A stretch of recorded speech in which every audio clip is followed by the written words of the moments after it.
ये तो मैं कह देता हूँ क्योंकि इस समय कांग्रेस का राज नहीं है और ये अर्नब जी की बड़ी किस्मत अच्छी थी कि वो जिंदा तो है, अदरवाइज वो दो जो भेजे थे उन्हें अपने इनके ऊपर हमला करने के लिए, वो तो उसको अगर उनके बस में तो मार जाते उसको।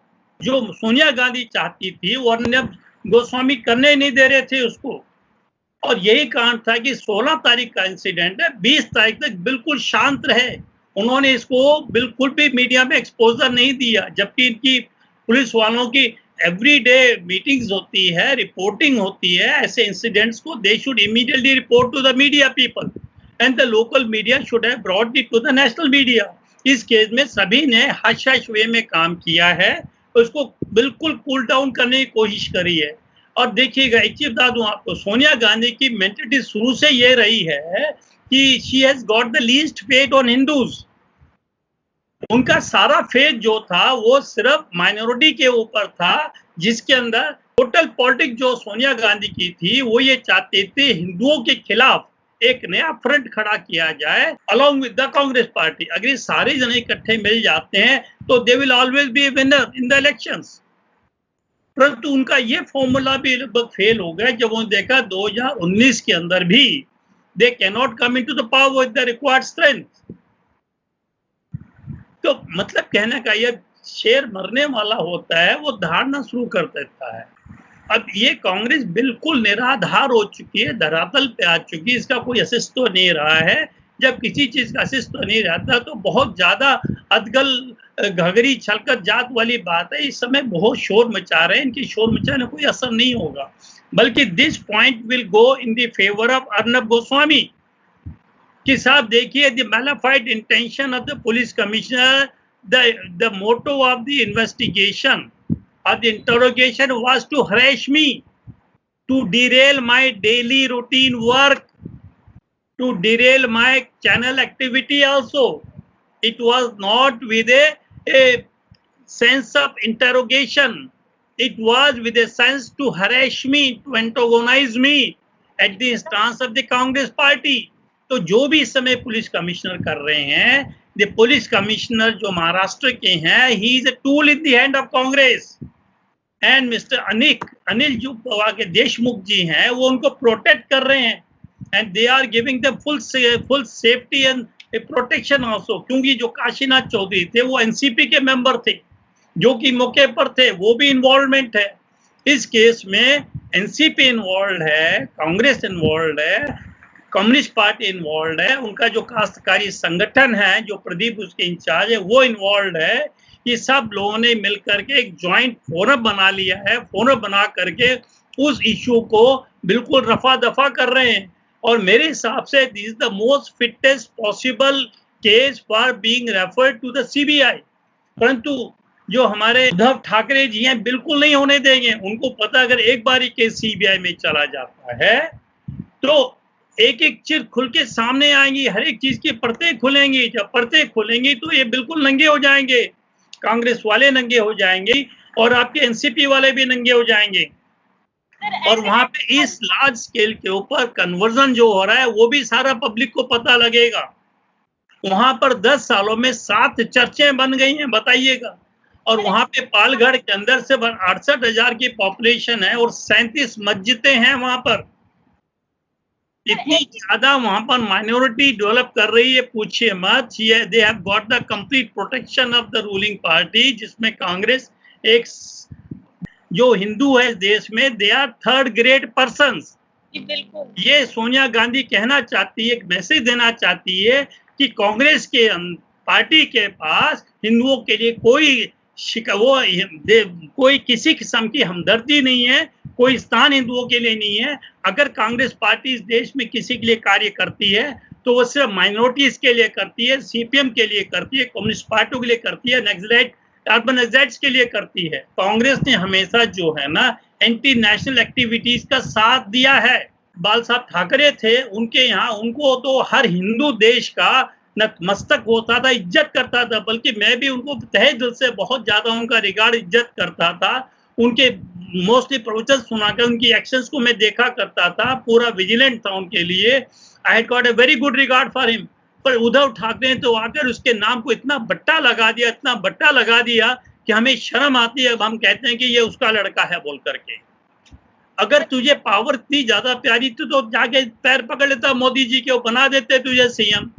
विजय इसके तो सीएम के आड़ के अंदर हिंदुओं को बर्बाद कर रहा है, वहां के हिंदुओं को साथ में इतना अन्याय कर रहा है, किस लिए? अगर तेरे में छोटी सी अपनी एक कोई वो है कॉन्फिडेंस अपने अंदर, थोड़ी देर तेरे अंदर ईमान है किसी चीज का, तो अनिल देशमुख को हटा दे वहां से, किसी और को मिनिस्टर लगा, ताकि हमें पता लगे तू उसे एनसीपी से तेरा प्यार नहीं है, तेरा प्यार हिंदुओं से है। तू बिल्कुल चुप हो के बैठा है, कहता है इसको सांप्रदायिक मत बनाइए, जो सांप्रदायिक बनाएगा उसके खिलाफ एक्शन होंगे। और इनके होम मिनिस्टर जी कहते हैं कि साहब इसमें एक भी मुसलमान नहीं है, आप कैसे कह रहे हैं? अरे तुम्हारे होम मिनिस्टर सांप्रदायिक बना रहा है, तू क्या सांप्रदायिक मत बनाओ। होम मिनिस्टर तेरा कहना नहीं मान रहा, तेरी आंख के तले वो तेरे को बदनाम कर रहा है, ऐसे कांड कर रहा है, वहां से लॉकडाउन को तोड़वा रहा है। इस समय महाराष्ट्र गवर्नमेंट नंबर 1 है कोरोना के अंदर, इन्फेक्टेड केसेस के अंदर, और जितने भी डेथ्स हुई हैं उसमें 50% डेथ जो है महाराष्ट्र में हो रखी है। मेरा कहने का मतलब ये है, अगर कांग्रेस गवर्नमेंट वहां पे रही तो ये जो अर्नब के साथ हुआ है ये बड़ी कॉमन चीजें हैं। आप इनका पूरा बैकग्राउंड समझ लीजिए। जिसने भी अगर मान लो नेहरू के खिलाफ आवाज उठाई है या इंदिरा के खिलाफ आवाज उठाई है, तो उसने अगले दिन का सूरज नहीं देख पाया वो। सर, ऐसी खबरें आ रही है कि महाराष्ट्र सरकार गिरने वाली है, तो क्या उसे बचाने के लिए और कांग्रेस को खुश करने के लिए उद्धव ठाकरे ऐसी सोनिया गांधी को खुश करने के लिए मुंबई पुलिस पर दबाव बना रहे हैं? क्योंकि जो हमलावर थे उनको भी जमानत मिल गई है, जिन्होंने अर्नब गोस्वामी और उनकी पत्नी पर हमला किया था। मैं आपको वही बता रहा हूं, मैं आपको इस समय क्या हो रहा है, उनको पता है कि मैं तो इस समय लास्ट स्टेज पे हूं, क्योंकि 6 महीने का टाइम होता है उनको टू गेट इलेक्टेड, और 6 महीने वो लगभग पूरे होने वाले हैं, 24-25 तारीख को पूरे हो जाएंगे, ठीक है ना। अब उनके पास समय है नहीं, लॉकडाउन हो सकता बढ़ भी जाए। अब उसमें एक ही एक ऑप्शन उनके पास रह गया कि जो हमारे होशियार सिंह जी हैं वहां के गवर्नर जो है, उनसे रिक्वेस्ट करके एक उनको नॉमिनेटिंग सीट्स होती हैं कुछ, उसके अगेंस्ट वो अपने आप को इलेक्ट करा लें। अगर वो उनको नॉमिनेशन वाला मिल जाता है कैंडिडेचर, तो शायद वो कंटिन्यू कर जाए, otherwise he has to resign, there is no other way out. उनको रिजाइन करना ही पड़ेगा। तो मेरा सिर्फ कहने का मतलब इस केस में ये है, आपने देखा होगा जब सलमान खुर्शीद जी ने एक मीटिंग ली थी और एक यहाँ पर बटाला हाउस का इंसिडेंट हुआ था जहाँ 2 टेररिस्ट मारे गए थे, और हमारे एक बड़े जो हमारे एक कर्मठ पुलिस वाले थे एसीपी मिस्टर ML शर्मा, वो भी इसमें काफी हलाल वो उनको काफी चोटें आई थी, ठीक है ना। उस समय सोनिया गांधी रो पड़ी थी बिलक बिलक करके, परंतु जब हमारे 2 साधु मर गए हैं जिन्होंने किसी का बुरा नहीं किया था, उसके ऊपर एक आंसू नहीं बहा सकती, वो एक आकर सिंपैथी के वर्ड नहीं कह सकती है, और वो टेररिस्ट के ऊपर वो रो सकती है बिलक बिलक के। क्या उसकी मेंटलिटी है? इससे तो साफ जाहिर आता है इन इंसिडेंट को देख देख करके। जो कज़ाब के ऊपर देखिए उन्होंने कितना किया था, कितना गवर्नमेंट को उन्होंने किया था ब्लैकमेल की, तुम बदला ले रहे हैं बोल करके इस तरह से। तो ये सारी चीजें क्या बताती है हमें? चीजें ये लगता है कि कांग्रेस ने हमेशा जो है ना एंटी नेशनल एक्टिविटीज का साथ दिया है। अब तबलीगी जमात है, सबको पता, कई कंट्रीज के अंदर, ईरान में, अरब कंट्री में, पाकिस्तान के अंदर, रशिया में, अमेरिका में कई जगह बैन हो चुकी है। और यहाँ उन्होंने कोरोना के एक बम बना करके, कोरोना वायरस के बम बना करके पूरे ऑल इंडिया के अंदर भेजा, एक्सप्लोड करा रहे, ताकि जो यहाँ पर वायरस केसेस जो है कोविड-19 के बढ़ जाएं, और इससे क्या होगा कि यहाँ महामारी फैलेगी। और जब उसको सरकार ने सख्ती करी उसके ऊपर, तो ये उसकी भी मदद के लिए आ गए हैं। ये कोई भी ऐसा अगर राष्ट्रभक्त मिल जाए, देश हित का काम करने वाला मिल जाए, तो उनके अगेंस्ट तो इतने ज्यादा हो जाते हैं, पूछिए मत। और पुलिस को इन्होंने इतना चापलूस बना रखा है। अभी देखिए रिसेंटली एक वो घनश्याम चौधरी साहब थे, उन्होंने फूड मंगवाया कहीं से खाने के लिए, जब वो नीचे आए खाना लेने के लिए, देखते क्या है वहां पर एक लड़का खड़ा हुआ है, ना उसने मास्क पहना ना कुछ मांगा, कभी मुंह पे हाथ लगा रहा, कभी खुजली कर रहा, कभी कुछ कर रहा है, कोई उसने लॉकडाउन की शर्तों का पालन नहीं कर रहा, कुछ नहीं कर रहा है। और चौधरी साहब जो थे वो पूरा कवर करके मुंह गए थे, and he was so cautious कि जो ये corona it should not spread from person to person, and he was obedient to our Modi ji, was keeping social distances and also keeping him lockdown in the house also. जब उसने देखा इस लड़के की इतनी कंडीशन है, उसने उसको मना कर दिया, मैं आपसे खाना नहीं लूंगा, मैं आपसे सामान नहीं लूंगा। और वो लड़का स्यू मोटो खुद ब खुद जो एक्यूज्ड है, जो सोशल डिस्टेंसिंग का जो इंस्ट्रक्शन दी गई है डिलीवरी बॉय के लिए, उसको फॉलो नहीं कर रहा था, वो उससे वीडियो करके बोल रहा है कि मैं मुसलमान हूं इसलिए आप खाना नहीं ले रहे हैं मुझसे। एक लीडिंग क्वेश्चन उससे कर रहा है। ऐसे केस में अगर मैं भी होता तो मैं कहता ठीक है भाई, जा, मैं तेरे खाना नहीं लूंगा। और पुलिस वाले क्या हैं, इतने टट्टू हैं, इनके पूछिए मत। उनका अपना ब्रेन जो है बिल्कुल काम नहीं कर रहा, टोटल ब्रेन वॉश हो चुके हैं वो। उन्होंने जाते ही उसकी 295 में एक ही एफआईआर लिख दी है। अगर 295 में एक ही लैंग्वेज अगर मैं पढ़ के सुनाऊं आपको, आप सरप्राइज हो जाएंगे। एक सेकेंड रुकिए, मैं आपको बताता हूँ 295 में एक क्या कहता है, and you will feel that this is not at all applicable in this case. ये कहता है डेलिबरेट एंड मैलिशियस एक्ट्स, मतलब there should be more than one act intended to outrage religious feelings or any class by insulting its religion or religious beliefs। बताइए उन्होंने किस class को, उन्होंने पूरे मुसलमानों को कुछ नहीं बोला, क्योंकि वो लड़का जो डिलीवरी बॉय था वो जो लॉकडाउन के या कोरोना के जो गाइडलाइन उसको फॉलो नहीं करता, उसने उससे लेने से मना कर दिया। तो उसने बताइए किसकी डेलिबरेटली किसकी रिलीजियस फीलिंग का हर्ट किया है उसमें। तो मैं ये कह रहा हूँ कि जो इंग्रेडिएंट्स हैं इस सेक्शन के बिल्कुल भी नहीं अप्लाई होते हैं। How the FIR was launched against him. जो महाराष्ट्र सरकार की जो पुलिस है, महाराष्ट्र पुलिस, ये टोटली ब्रेन वॉश हो चुकी है। It is working without brain, जैसे एक अनपढ़ गंवार काम करते हैं उस तरीके से वो काम कर रही है। 12 महाराष्ट्र के पुलिस के बंदे खड़े हुए हैं और वो एक आदमी को पकड़ करके गाड़ी में बिठा के वहां से जा नहीं सकते।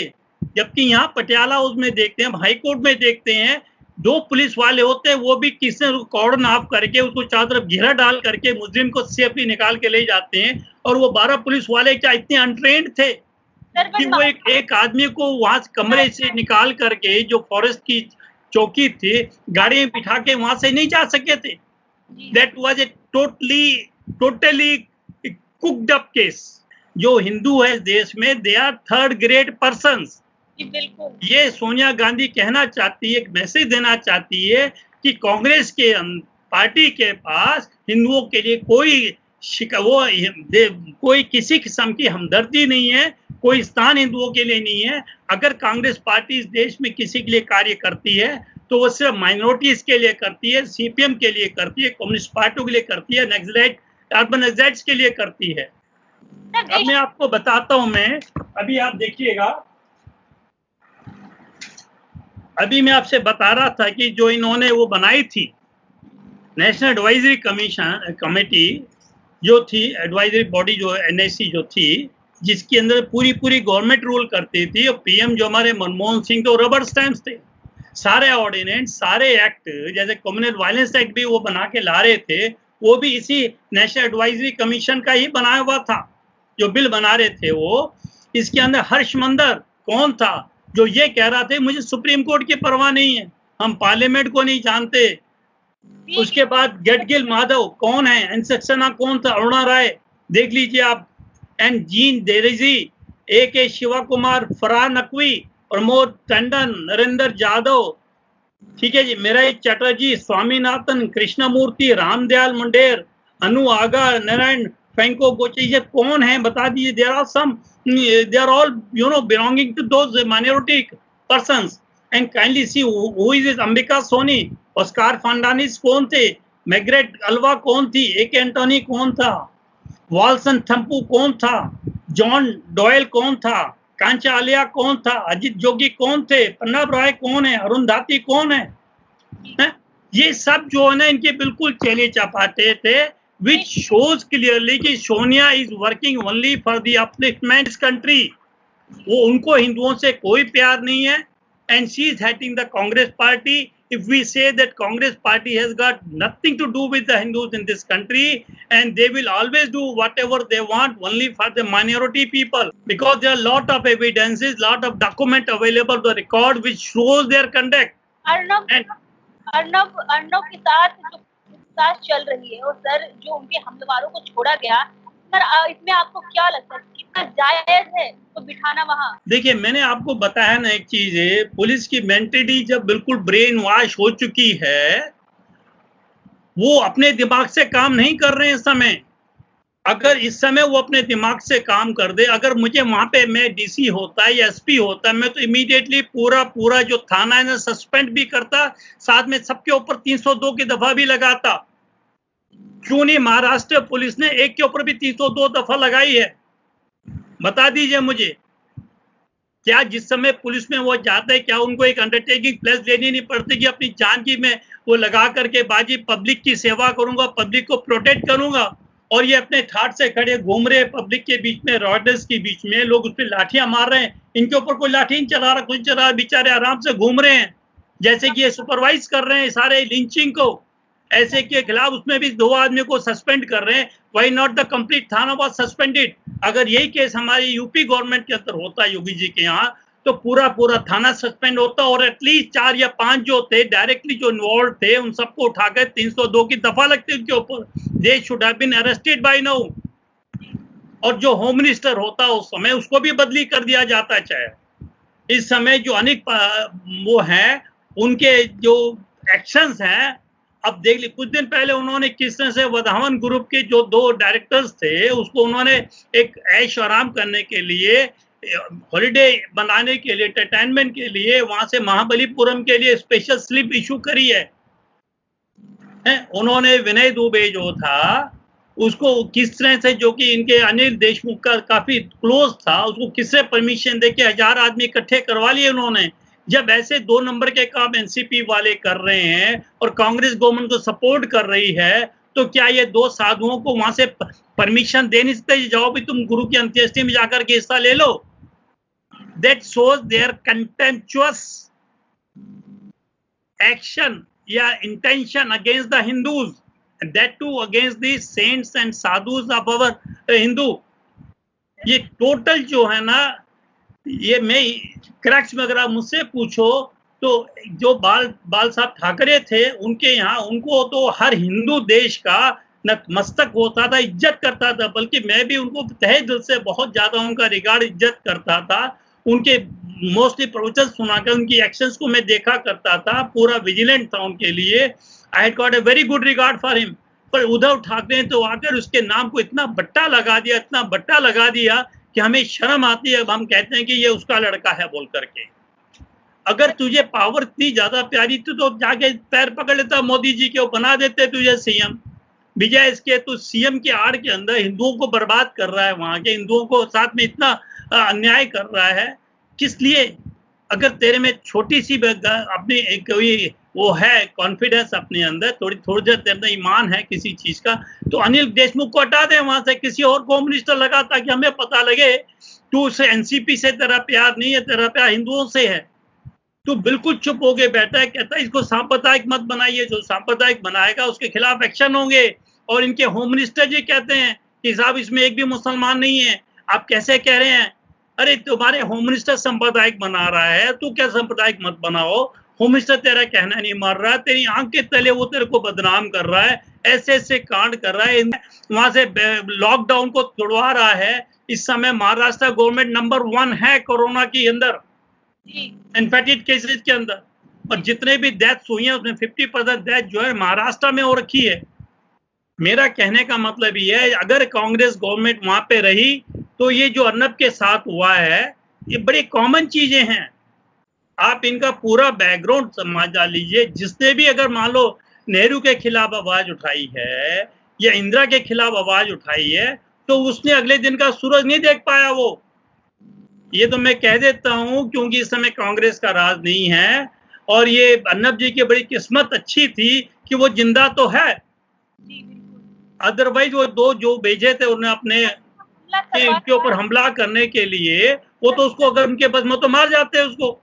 जैसे उन्होंने ये मेनका गांधी के फादर को देख लीजिएगा, आप किसी को भी देख लीजिएगा, आप वडेरा को देख लीजिए, इनके पिताजी को देख, इनके सारे रिश्तेदारों को देख लीजिए, वो तो कोई चाहते नहीं जो उनके खिलाफ हो सके। कोई नहीं चाहते कोई ऐसा पैदा दुनिया में या देश के अंदर पैदा हो जो कांग्रेस की खिलाफत करे।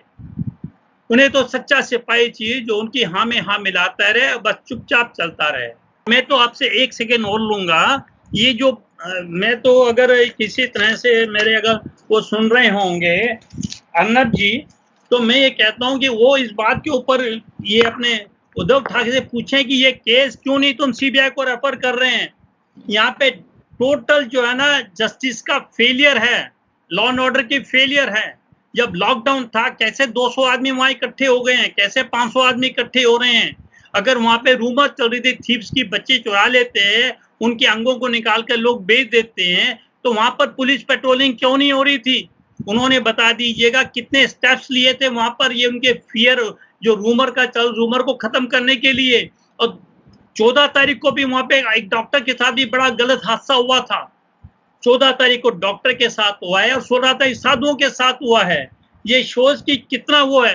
और जब वो 12 जने वहां पे थे, अगर वो सोच रहे थे हम नहीं बचा सकते, तो क्यों नहीं उन्होंने, सबके पास वायरलेस होता है, क्यों नहीं उन्होंने सोच करके फर्दर जो वहां से मंगवाई, फोर्स मंगवाई, क्यों नहीं मंगवाई? उन पे क्या पाबंदी थी? क्या उनके ऊपर किसी ने कहा था कि आप फोर्स मत मंगवाएं? जब उनको पता था कि हालात ठीक नहीं है, तो बेचारे एक 70 साल का जो था वृक्ष, कल्प वृक्ष जो साधु थे, उनको क्यों अंदर कमरे से बाहर लेके आए? मुझे उसको अंदर कमरे में रखते, ये जो 2 आदमी थे, इसमें ड्राइवर भी था एक दूसरा, उनको वहां से भेज देते और फर्दर फोर्स मंगा के उस आदमी को भी निकाल लेते, साधु को। It was totally plan. कह रहा हूं कि दूसरी बात है कि फेयर ट्रायल जो है ना, that's a fundamental right under article 21, ठीक है ना। और जो ट्रायल होता है, सॉरी इन्वेस्टिगेशन होती है, that is based on, trial is based on investigation. अगर पुलिस वाले अहम सबूतों को इन्वेस्टिगेशन में नहीं डालते, इन्वेस्टिगेशन उनकी इनकम्प्लीट होती है, तो ट्रायल में तो केस लूज करना ही करना है। अगर इसमें 10, 15 या 20 जो डायरेक्टली इन्वॉल्व थे, उनको अगर वो बनवा लेते एक्यूज, तो it was easy for the जज आल्सो टू कन्विक्ट देम। 100 आदमी अगर 125 कन्विक्ट उसमें एक्यूज बना लेगा, तो मेरे ख्याल से 4 साल 5 साल तो इनके स्टेटमेंट ही नहीं पूरी होनी है। और जब तक का लोग भूल जाएंगे, or they will all be acquitted, because number of the accused if more, it is very difficult to pinpoint who is the real culprit, who is to be convicted. Then it becomes a joint and several liability. Individually इसको किसी को भी नहीं कर सकते हैं, इस case में है। और पब्लिक जो है ना, जो डिमांड होती है, अगर मैं बताऊं, एक अभी आज अजित डोभाल साहब का मैं सुन रहा था, उन्होंने कहा था no doubt we should follow the law, but when we think that law is of useless, law is not going to help us, then we should come prepared with the strength and get the thing, because law is for us, we are not for the law. कानून हमारे लिए बना है, हम कानून के लिए नहीं बने हैं।